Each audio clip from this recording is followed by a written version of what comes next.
Dans cette vidéo, on va s'intéresser maintenant aux calculs qui doivent apparaître en dessous. Allons voir le sujet. Alors le sujet dit d'abord, dans les lignes 20 à 23, des calculs statistiques seront prévus avec le même format que les colonnes dont ils dépendent. Les formats, on verra ça ultérieurement. Alors qu'est-ce qu'il y a en ligne 20 à 23? En ligne 20, c'est un total. On fait le total des quantités livrées. Logique, voilà. Ça veut dire qu'au mois d'avril 2018, il a livré pour un total de 19 256 litres. Et puis on va faire aussi le total de ce qu'il va être payé. Et bien voilà, pour ces 19 256 litres livrés en avril, il sera payé 6 201,18 €. Donc c'est normal qu'on fasse les totaux. Et ensuite, on va faire les moyennes maximum et minimum, en fait, des trois taux qui interviennent dans le calcul. Pour son taux de matière protéique, eh bien, on va les calculer en moyenne. En avril, il y avait une moyenne de 31,8 et on avait un minimum à 30, un maximum à 35. Voilà. En avril, toujours pour les matières grasses, une moyenne à 37,70, variant de 35 à 40. Et pour les germes, une moyenne à 71 720 avec une variation de 32 000 à 125 000. Donc c'est un peu logique qu'on fasse ces calculs statistiques-là. Allons les faire dans le tableau. Donc ici, c'était un total. Total, c'est la fonction somme. Donc je commence par taper égal SO, il me propose somme. Et somme de quoi? Des quantités livrées. QUAN, il me propose quantité livrée. J'accepte. La mise en forme sera faite ultérieurement. Ici, même chose. Égal somme, que j'accepte. Somme de quoi? Prix payé. PRIX. Alors là, il y en a plusieurs des prix. Il faut que j'aille chercher le bon. Contrôle tabulation pour aller chercher le bon prix payé. 6201,18, c'est ce qu'on avait vu de l'autre côté. Attaquons les matières protéiques. Ici, ligne 21, la moyenne. Égale moyenne.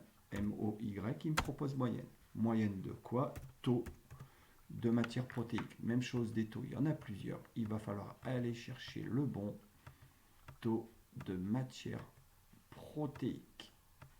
Le voilà. Et je vais faire la même chose. Le maximum, la fonction s'appelle égal max et taux de MP. Le voilà. Pareil, il faut aller le chercher. Le minimum, c'est égal min, que j'accepte. Je commence à taper taux et je vais le chercher. Je fais la même chose pour le taux de matière grasse, égal moyenne. Je commence à taper taux et toujours pareil, il y en a plusieurs. Taux de matière grasse. Le voilà, le taux de matière grasse que j'accepte. 37,70, c'est ce qu'on avait vu. Le maximum. Donc là, c'est répétitif. Taux de matière grasse. Le minimum. Toujours de métaux.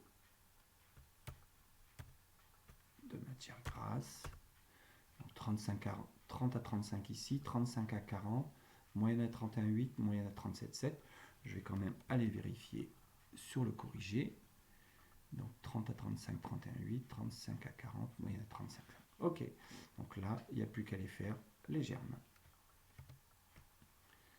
Donc toujours pareil, égale moyenne.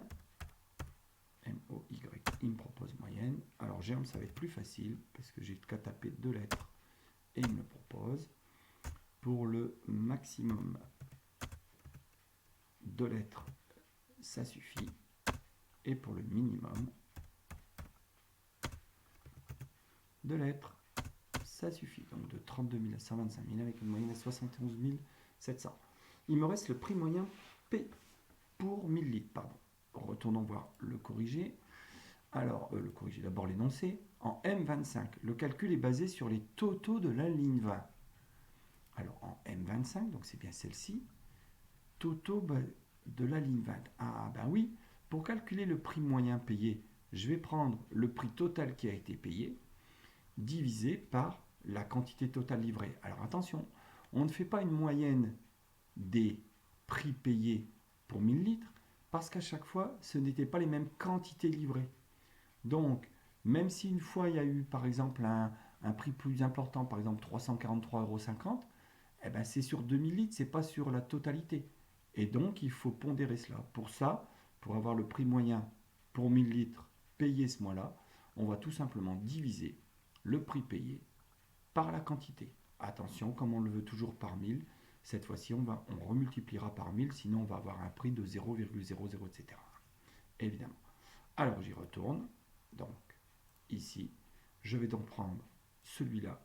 Que dit celui-là? Oui, mais ils n'ont pas de nom. Je vais donc leur créer un nom. Ici, c'est total. Donc, je veux donner un nom à une cellule. On retourne dans Feuille, plage ou expression nommée et on fait définir. Donc, celui-là, c'est le total quantité livrée. Donc, total. Je n'ai pas le droit de mettre d'espace. Je vais mettre un trait du bas, pardon. Quantité, trait du bas, livrée. Voilà, total, quantité livrée. Je valide. Puis, je vais faire celui-là. Celui-là, c'est le prix total payé. Donc, je retourne dans Feuille, plage, définir, et je l'appelle prix, toujours le trait du bas, total payé. Prix total payé. Et j'ajoute. Voilà, mes deux noms sont créés. Je n'ai donc plus maintenant qu'à faire le prix que divise le total de la quantité livrée. Donc, égal prix. Alors pareil, des prix, il y en a plusieurs. Il va falloir aller chercher le bon. Contrôle tabulation, toujours un prix de base, non. Prix payé, non. Prix payé, non. Prix total payé, le voilà. Divisé par, alors l'autre, je l'avais appelé total quantité livrée, ben, ça tombe bien. Divisé par total quantité livrée. Et alors si j'arrête là justement, ben, je vais le faire. Imaginons que j'oublie de multiplier par 1000. Ben, j'ai un prix à 0,3.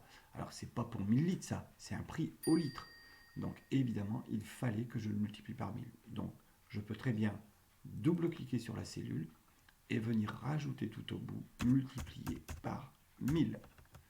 Et voilà, un prix payé en moyenne à 322 €. Allons vérifier le corrigé. 322,04. Quand je ferai les mises en forme, c'est bien ce que j'obtiendrai. Voilà pour ce fichier.